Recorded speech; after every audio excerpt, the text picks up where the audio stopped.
नमस्कार विद्यार्थी मित्रो, इयत्ता 6वी विषय इतिहास, प्रकरण 4 वैदिक संस्कृती या पाठामध्ये आपण प्रामुख्याने वैदिक वाङ्मय 4.1 वैदिक वाङ्मय या ठिकाणी पाहणार आहोत.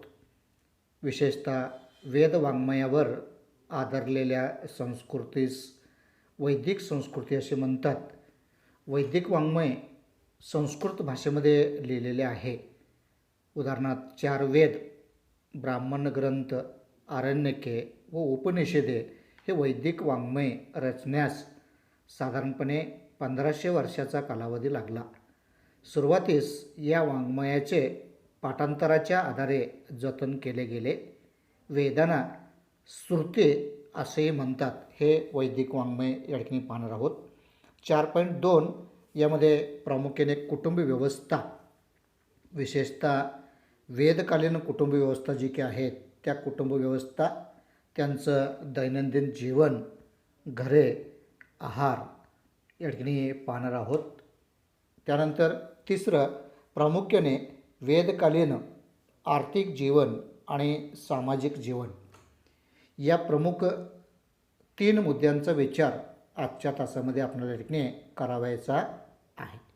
तर विद्यार्थी मित्रांनो, पहा की प्रामुख्याने वैदिक वाङ्मय हा जो काही पहिला भाग आहे तो पहिला भाग या ठिकाणी आपण पाहणार आहोत. वेद वाङ्मयावरती आधारलेली संस्कृती म्हणजे वैदिक संस्कृती. वेद हे आपले सर्वात प्राचीन साहित्य मानले जाते. वेदांची निर्मिती अनेक ऋषींनी केलेली आहे. वेदातील काही सूक्ते स्त्रियांनाही स्फुरलेले आहेत. विशेषतः यामध्ये ऋग्वेद, आता वेद वाङ्मयाची भाषा संस्कृत होती. वैदिक वाङ्मय अत्यंत समृद्ध आहे. ऋग्वेद हा त्यातील मूळ ग्रंथ मानला जातो आणि तो काव्य रूपामध्ये या ठिकाणी आहे.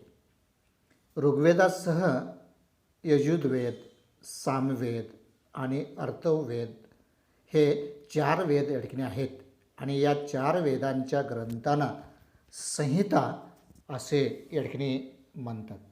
या 4 वेदांच्या ग्रंथांना काय म्हणतात बघा. कुठले कुठले 4 वेद आहेत ते दिले तिथं. ऋग्वेद, यजुर्वेद, साम्यवेद आणि अथर्ववेद असे 4 वेद आहेत. या 4 वेदांच्या ग्रंथांना प्रामुख्याने संहिता असे या ठिकाणी म्हणतात. विद म्हणजे जाणणे आणि त्यापासून वेद ही संज्ञा या ठिकाणी तयार झालेली आहे. वेद याचा अर्थ आहे ज्ञान. वेद याचा अर्थ काय होतो? ज्ञान या ठिकाणी होतो. मौखिक पठणाच्या आधारे म्हणजे तोंडपाठ करणे वेदाचं जतन केले गेले आणि वेदांना श्रुती असंही म्हणतात. बघा, ज्याला आपण तोंडपाठ म्हणतो, मौखिक पठणाच्या आधारे या वेदांचं जतन केलं जातं आणि त्या वेदांना श्रुती असं ठिकाणी म्हणतात. तर विद्यार्थी मित्रांनो, या पाठामध्ये आपण खालीमध्ये वेद संहिता व अन्य ग्रंथ याविषयीची माहिती यामध्ये पाहणार आहोत. वेद संहिता आणि अन्य ग्रंथ कोणते आहेत ते ग्रंथ या ठिकाणी बघणार आहोत. यामध्ये वेद संहिता यामध्ये ऋग्वेद बघा, प्रारंभीचा वेद अनेक ऋचा एकत्र गुंफून देवतांची स्तुती करण्यासाठी तयार केलेले सूक्ते या वेदामध्ये आहेत. विशेषतः की ऋचाने बनलेले वेद म्हणजे ऋग्वेद होय. ऋचाने बनलेला वेद म्हणजे या ठिकाणी ऋग्वेद या ठिकाणी होय. ऋचा म्हणजे स्तुती करण्यासाठी रचलेले पद्य. अनेक ऋचा एकत्र गुंफून एखाद्या देवतेची स्तुती करण्यासाठी तयार केलेल्या काव्याला सूक्त असे या ठिकाणी म्हणतात. ऋग्वेद संहितेमध्ये विविध देवतांची स्तुती करणारी सूक्ते या ठिकाणी आहेत. तुमच्या लक्षात या ठिकाणी आला असेल. हा पहिला वेद संहिता व अन्य ग्रंथ, या अन्य ग्रंथामधले पहिलं ऋग्वेद या ग्रंथाविषयीची माहिती इथं दिलेली आहे. दुसरं विद्यार्थी मित्रांनो या ठिकाणी आहे यजुर्वेद संहिता. बघा की यजुर्वेद संहितेमध्ये यज्ञात म्हटले गेलेले, यज्ञात म्हटले जाणारे मंत्र या ठिकाणी आहे. या यज्ञविधीमध्ये कोणत्या मंत्राचा पठण केव्हा आणि कसे करायचे याचे मार्गदर्शन केलेले. बघा यज्ञविधीमध्ये यामध्ये काय केलेलं आहे की यजुर्वेदामध्ये संहितेमध्ये यज्ञात म्हटले जाणारे मंत्र आहेत आणि यज्ञविधीमध्ये कोणत्या मंत्रांचा पठण केव्हा आणि कसे करावे याचं मार्गदर्शन या यजुर्वेद संहितामध्ये केलेलं आहे. विशेषतः पद्यात असणारे मंत्र आणि गद्यात दिलेले त्या मंत्राचं स्पष्टीकरण अशी रचना यामध्ये आहे. एखादी कविता असावं आणि त्या कवितेचा अर्थ आपण ज्या पद्धतीनं पाहतो त्या पद्धतीनं आणि गद्यात दिलं गेलेलं त्याचं स्पष्टीकरण अशी संहिता या ठिकाणी या यजुर्वेद संहितेमध्ये दिलेले आहेत. त्यानंतर विद्यार्थी मित्रांनो माहीत आहे का तुम्हाला, इथं बघा काही बघा माहीत आहे का तुम्हाला यामध्ये काही सूक्तांच्या मराठी भाषेमध्ये अर्थ दिलेत. उदाहरणामध्ये मी एक वाचतो बघा. हे देवा खूप पाऊस पाड, आमच्या शेतात भरघोस पीक दे, आमच्या मुलाबाळांना भरपूर दूध दुभते दे. दुसरं बघा. गायी आमच्या घरी येवोत, आमच्या गोठ्यात त्या आनंदाने राहोत, त्यांना पुष्कळ वासरे होत. बघा. तिसरं. लोक हो चला उठा, उशेच्या आगमनाबरोबर अंधार नाहीसा झाला आहे आणि प्रकाशाचे आगमन होत आहे. उशेने सर्व विश्वाला जागे केले आहे. आपण आपापले उद्योग करू, धन मिळवूया. उशे म्हणजे सूर्य. असं या ठिकाणी काही सूक्तांच्या मराठी भाषेमध्ये अर्थ दिलेला आहे आणि माहीत आहे का तुम्हाला यामध्ये ते विचारलं गेलेलं आहे. त्यानंतर विद्यार्थी मित्रांनो या ठिकाणी तिसरा आणि चौथा या ठिकाणी दिलेत बघा. साम्यवेद संहिता. आता यामध्ये काय म्हटलेत बघा. काही यज्ञविधीच्या वेळेला तालासुरात मंत्र गायनाने केले जाईल, त्याला साम्यवेद संहिता असं म्हणतात. त्याचं गायन कसं करावं याबद्दलचं मार्गदर्शन या संहितेमध्ये केलं गेलेलं बघा. साम्यवेद संहितेमध्ये काय सांगितलेलं आहे की काही यज्ञविधीच्या वेळी तालासुरामध्ये मंत्रगायन केलं जात होतं.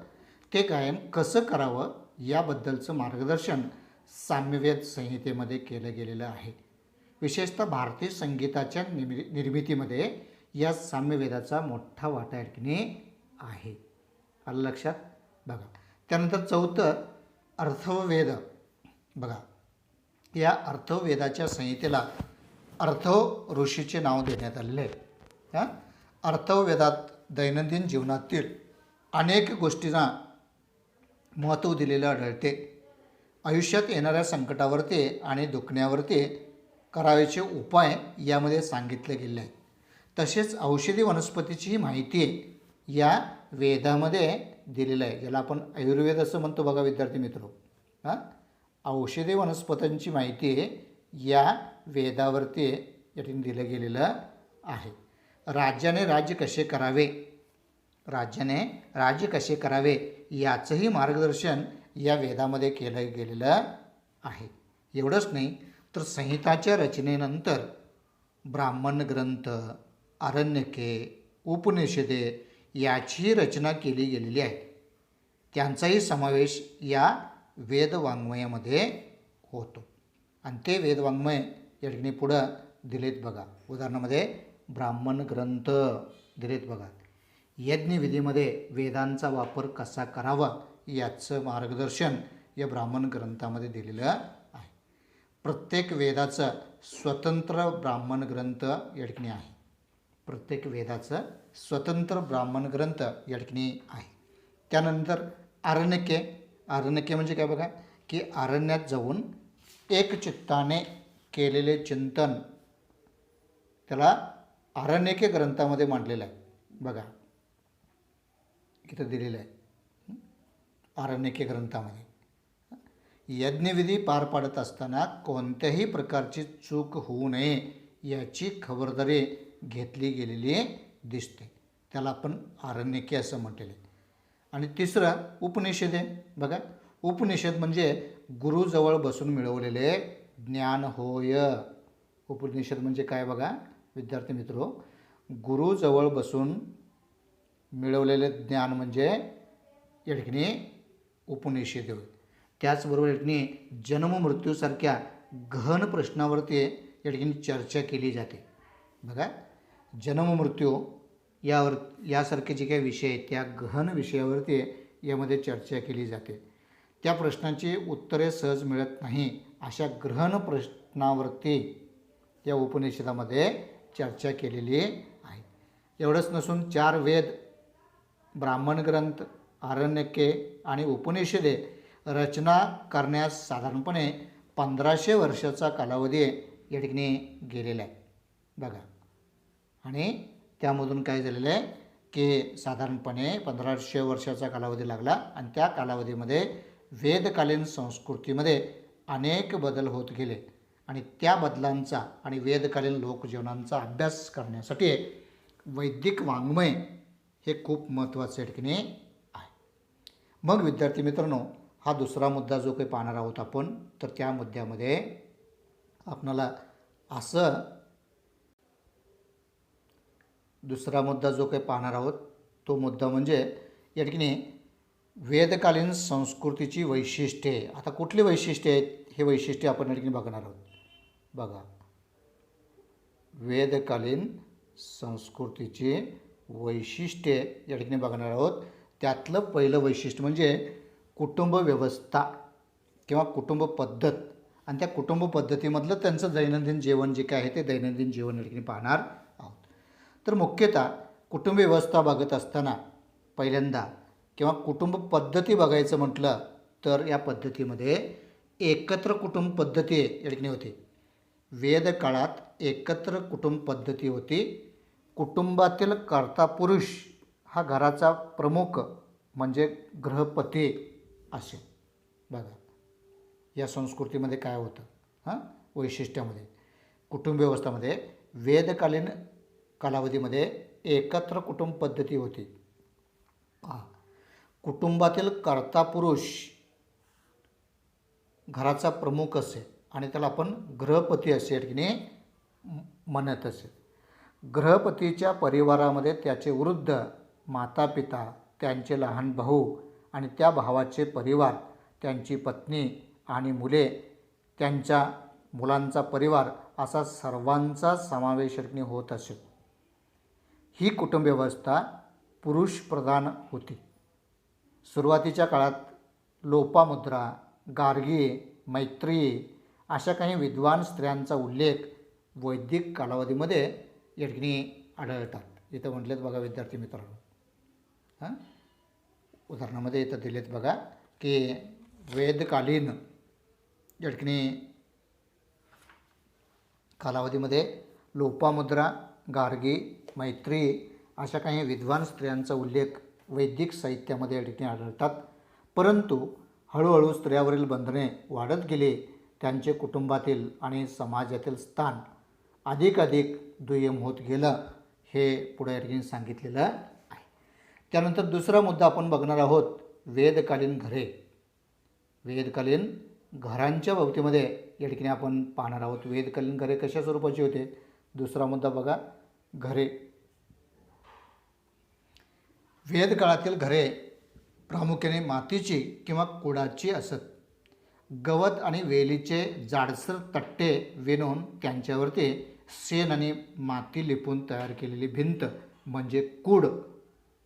आता आपण पूर्वी बघा आपल्याही शेतामध्ये जर घर असलं किंवा घर पूर्वी जे काही बांधलं जात होतं ते अशा स्वरूपाचंच कुडापासून बनवलं जात होतं याची कल्पना आपल्याला या ठिकाणी येते. घरांच्या जमिनी शेणा मातीने सारवलेल्या असत. घरासाठी गृह किंवा शाला हे शब्द वापरत. त्या घरालाच शाला असंही म्हटलं जात होतं किंवा गृह असंही या ठिकाणी म्हटलं जात होतं. त्यानंतर तिसरा मुद्दा या ठिकाणी या संस्कृतीचं जे आहार आहे त्या आहाराच्या बाबतीमध्ये या ठिकाणी आपण पाहणार आहोत. वेदकालीन लोकांच्या आहारामध्ये प्रामुख्याने गहू, सातू, तांदूळ आणि तृणधान्यांचा समावेश या ठिकाणी होता. त्यापासून ते विविध पदार्थ या ठिकाणी बनवत असत. उदाहरणामध्ये वैदिक वाङ्मयामध्ये यव, गोधूम, विहीर यासारखे शब्द आढळतात. यव म्हणजे सातू. विद्यार्थी मित्र इथं दिलेत बघा. यव म्हणजे या ठिकाणी सातू दिलेत बघा, बार्ली. आणि गोधूम म्हणजे गहू, विघ्री म्हणजे तांदूळ. त्याचबरोबर दूध, दही, लोणी, तूप, मध हे पदार्थ हे त्यांच्या आवडीचे होते. एवढंच नसून उडीद, मसूर आणि तीळ तसेच मांस ह्या त्या पदार्थांचाही त्यांच्या आहारामध्ये या ठिकाणी समाविष्ट होत होता.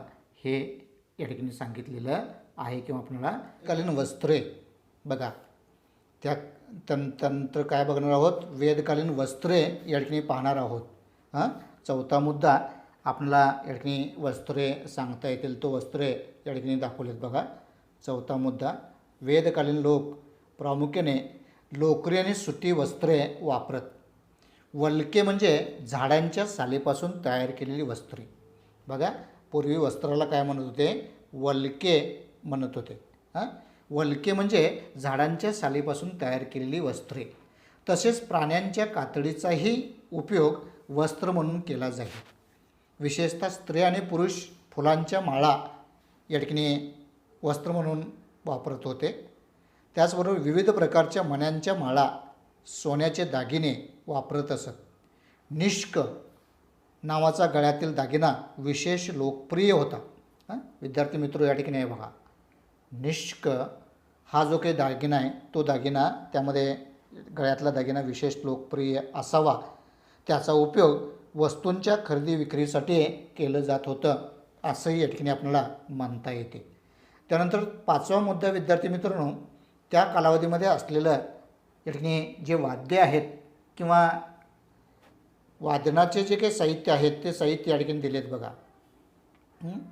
वादन, गायन, वादन आणि नृत्य, त्याचबरोबर सोंगट्याचा खेळ, रथांच्या शर्यती, शिकार ही त्यांची मनोरंजनाची साधने होती. इथं बघा, वीणा, झांजा, शंख ही त्यांची प्रमुख वाद्ये होती. विशेषतः डमरू आणि मृदुंग ही तालवाद्यही ते वापरत होते. इथं दाखवलेत बघा विद्यार्थी मित्र.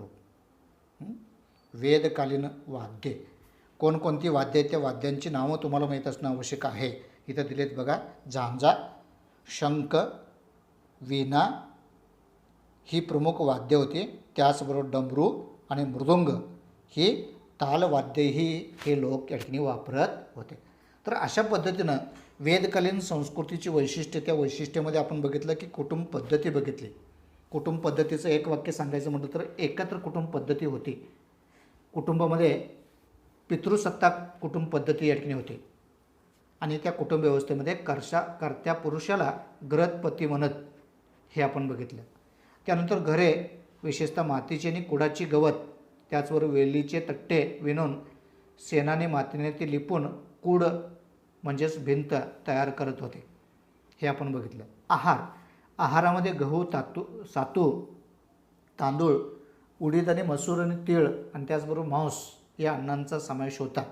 एवढंच नसून दूध, तूप, लोणी, दही, मध हेही पदार्थ आवडीने घेत होते, याची माहिती आपण बघितली. वस्त्रेच्या बाबतीमध्ये सुती आणि लोकर वस्त्रे हे लोक वापरत होते, हे आपण बघितलं. आणि त्याचबरोबर झाडाच्या साली आणि प्राण्यांची कातडीपासून ही वस्त्रे बनवत होते, हे आपण बघितलेलं आहे.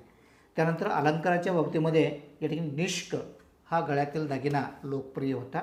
आणि मनोरंजनाची साधने यामध्ये वेदकालीन वाद्ये जे काही आहेत ते वाद्ये या चित्रामध्ये दाखवलेले आहेत.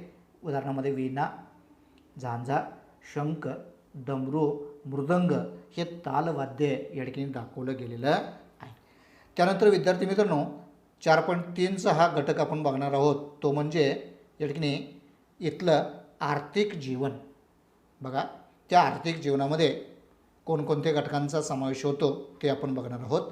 विशेषतः वेदकालीन आर्थिक जीवन माहिती पाहत असताना वेदकाळात शेती हा प्रमुख व्यवसाय होता.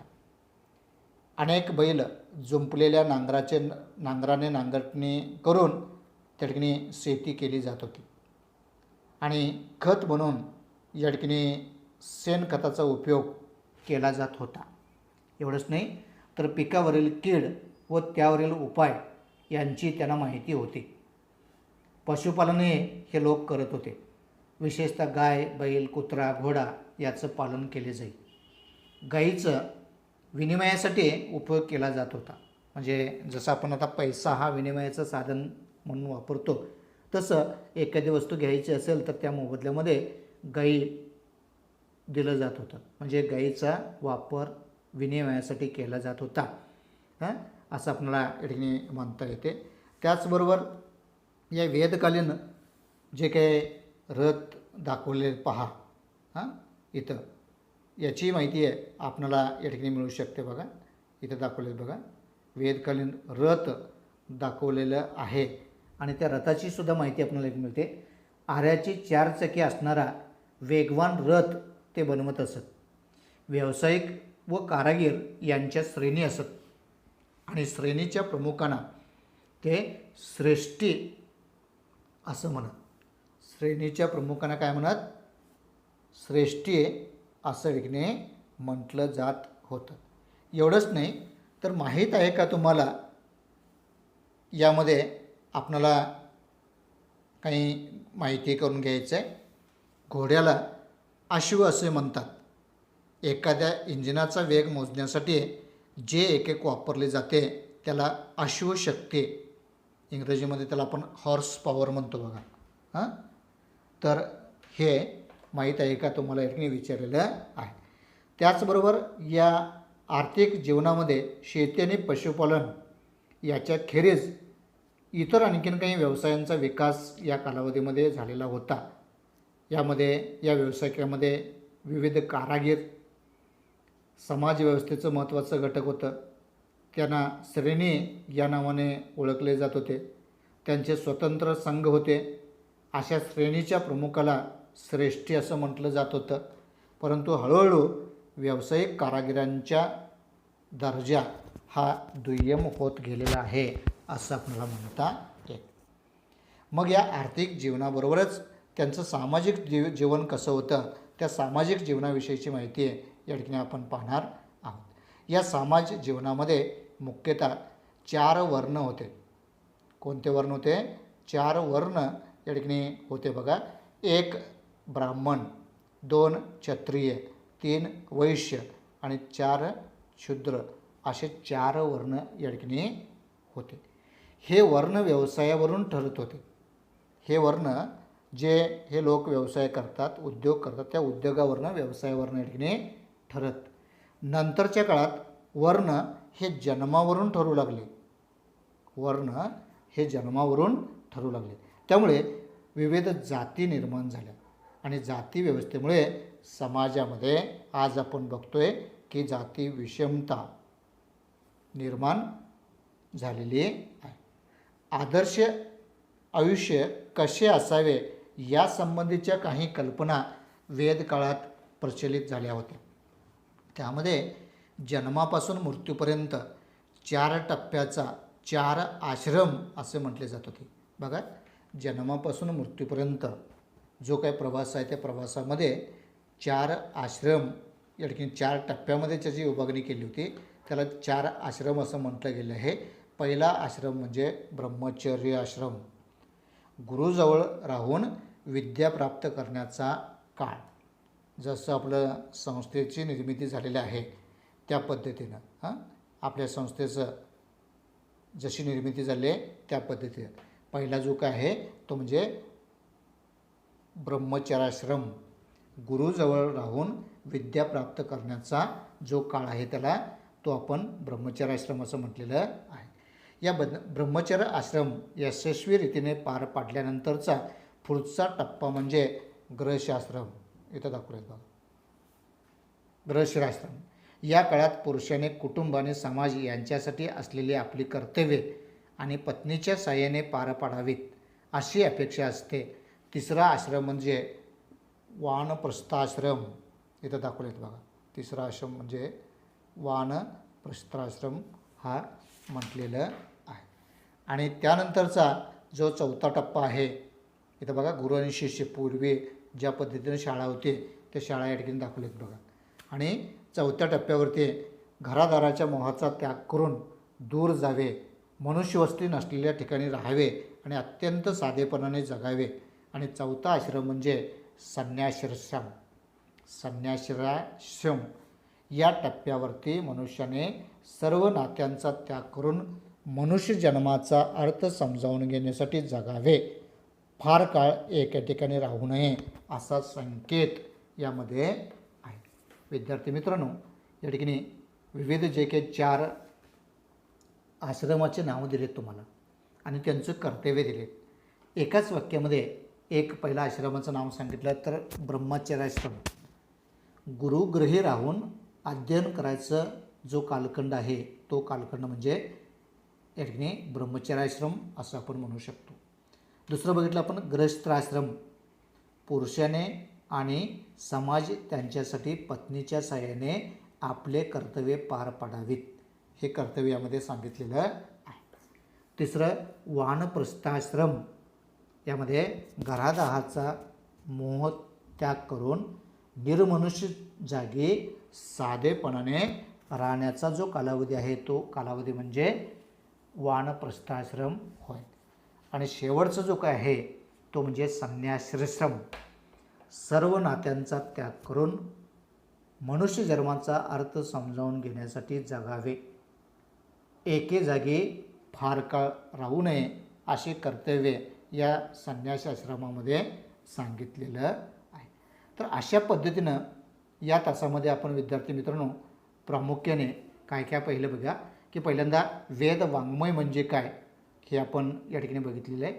त्यानंतर वेदकालीन वेदसंहिता व अन्य ग्रंथ, यामध्ये ऋग्वेद, यजुर्वेद, साम्यवेद, अर्थवेद, ब्राह्मण ग्रंथ, आरण्यके आणि उपनिषदे या प्रत्येक घटकांची माहिती 1-2 वाक्यामध्ये या ठिकाणी बघितलं. उदाहरणामध्ये उपनिषद म्हणजे जन्म मृत्यूसारख्या गहन प्रश्नावरती चर्चा केलं जातं. आरण्यके म्हणजे बघितलं आपण वनात जाऊन एकाग्रतेने केलेले चिंतन त्यात मांडलेलं आहे असं आपण माहिती बघितली. त्यानंतर वेदकालीन, दुसऱ्या मुद्द्यामध्ये वेदकालीन संस्कृतीची वैशिष्ट्ये बघितली. त्या वैशिष्ट्यामध्ये पहिलं कुटुंब पद्धती बघितली. एकत्र कुटुंब पद्धत होती, पितृसत्ताक पद्धती होते, प्रमुख कर्त्या पुरुषाला गृहस्पती म्हणतात हे आपण बघितलं. त्यानंतर घरं बघितले. तिसरं बघितलं आहार, गहू, सातू, तांदूळ, उडीद, मसूर, तीळ, मांस हे अन्नामध्ये त्याचा समावेश होत होता. त्यानंतर वस्त्रे बघितले, विशेषतः सुती आणि लोकरी वस्त्रे वापरत होते. अलंकार बघितलं, फुलांच्या आणि मण्यांच्या माळा, विशेषतः सोन्याचे दागिने वापरत, त्याला निष्क म्हणत होते. आणि निष्क हे गळ्यातील एक लोकप्रिय दागिना होता हे आपण बघितलं. त्यानंतर त्यांची मनोरंजनाची साधनं आपण बघितली. इथं बघितली का मनोरंजनाची साधनं? मग गायन असेल, वादन असेल, नृत्य असेल, सोंगट्याचा खेळ असेल, शिकार असेल, रथांच्या शर्यती असतील हे बघितलं. आणि वाद्य बघितली, वीणा, झांजा, शंख, डमरू, मृदुंग, तालवाद्य या ठिकाणी आपण बघितलं. आणि चौथ्या मुद्द्यामध्ये त्यांचं आर्थिक जीवन, शेती आणि पशुपालन. शेती हा मुख्य व्यवसाय आणि मुख्यतः शेतीमध्ये अनेक प्रकारचं पीक घेतलं जात होतं. विशेषतः गाय, बैल, कुत्रा, घोडा याचं पालन पोषण करणं म्हणजे ज्याला आपण पशुपालन म्हणतो, शेती आणि पशुपालन हे मुख्य व्यवसाय या ठिकाणी होते हे बघितलं. आणि एकंदरीत समाज व्यवस्थेमध्ये 4 व्यवस्था आपण बघितलं. ब्राह्मण, क्षत्रिय, वैश्य आणि शूद्र असे 4 वर्णामध्ये विभागला गेलेला होता. नंतर व्यवसायावरून वर्ण ठरवत असत आणि कालांतराने ते हळूहळू व्यवसायावरनं न ठरवता जन्मावरून ठरवू लागले आणि त्यातूनच समाजामध्ये विषमता निर्माण करण्याच्या या जाती व्यवस्थेचा उदय झालेला आपण समाज व्यवस्थेमध्ये बघितलेला आहे. आणि त्याचबरोबर त्या कालावधीमध्ये असलेली आश्रम व्यवस्था, त्यामध्ये आदर्श मनुष्य कसे जगावे, आदर्श आयुष्य माणसानं कसं जगावं ह्याच्या त्या काळातील रूढ कल्पना होत्या. त्यांनी जन्मापासून मृत्यूपर्यंतच्या मानवी आयुष्याचे 4 टप्प्यामध्ये विभाजन केलेले होते.